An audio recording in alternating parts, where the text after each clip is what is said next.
I like comparing, right? Like, so I know that Ground Up has some alike podcasts that have been around a lot longer, but one weekly vlogger that comes to mind for me is Asheville Aggregates. Yeah. Have you seen that channel? So he's got Yeah. I think 500,000 subscribers, and I guess for the listeners, you're trying to position the Beaumont Monthly into that. I mean, 500,000 subscribers is nuts for a YouTube Yeah. channel, anyway. For someone that's not famous, like Taylor Swift or whoever it may be. So your view For is to the try and use, sector, it's very impressive yeah, because and like you can, this guy's he talking doesn't do about silly, aggregates. stupid things. Yeah. This guy's talking about aggregates. Like you couldn't get a more boring topic. So he's absolutely smashed it. So is that for you? You want Beaumont and Partners to be the sort of pioneer channel for property investment? Yeah, for property development and obviously as a byproduct investment. That's the play. Asheville's the kind of difference is, and I believe I can get a lot of subscribers and get big viewership doing it, but that's not my goal. Importantly, that's not my goal because what Asheville's done is built a big subscriber base that doesn't buy much from him, but builds him brand and trust in his industry, so it's Mm. useful to him. But I want to make sure that all the subscribers and the audience we get, as much as possible, are potential consumers, and it's positioning the content in that way. Asheville's story was interesting because of how he showed he's this like normal guy building this stuff, he's grinding away. It was very relatable content, and I will make it somewhat relatable, but really I want to tell the business story in a little bit more detail, so it's a bit more of a documentary as opposed to like a day in the life. So it's slightly different, but yeah, Asheville absolutely aggregates. Who the fuck's getting 500,000 subscribers as an aggregates business? Like it's testament It's to what you crazy. can do with media.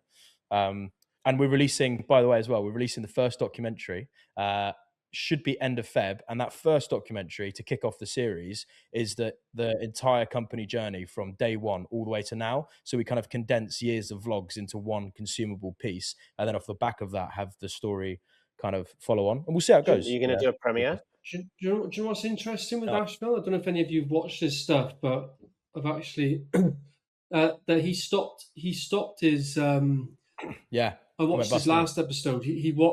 Yeah. Well, his business failed, but in terms of his aggregates business, but he actually stopped his YouTube like weekly vlogging channel, which I think he did for about 5 years, and got him obviously most of his subscribers.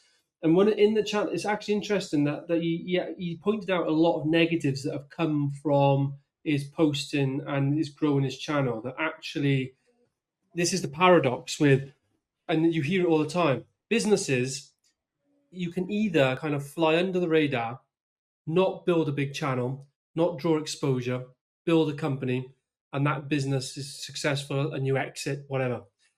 And then or you build in the spotlight, and the problem is, money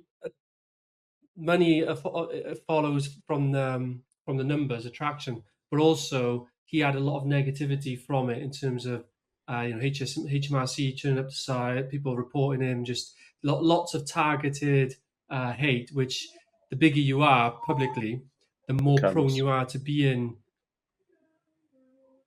picked.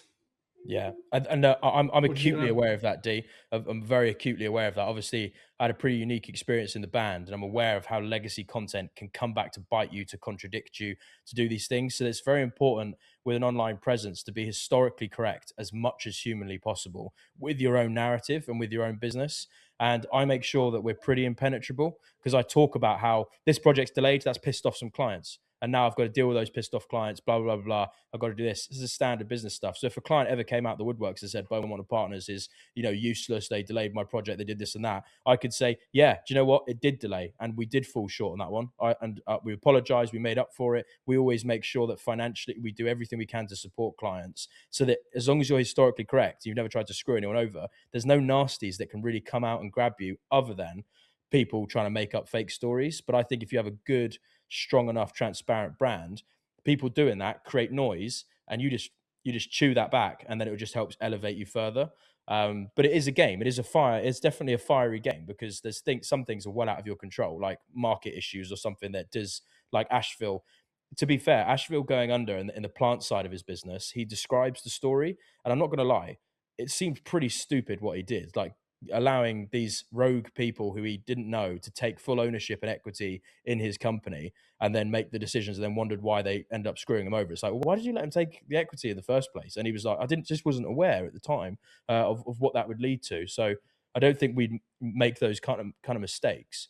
But it is fire, mate.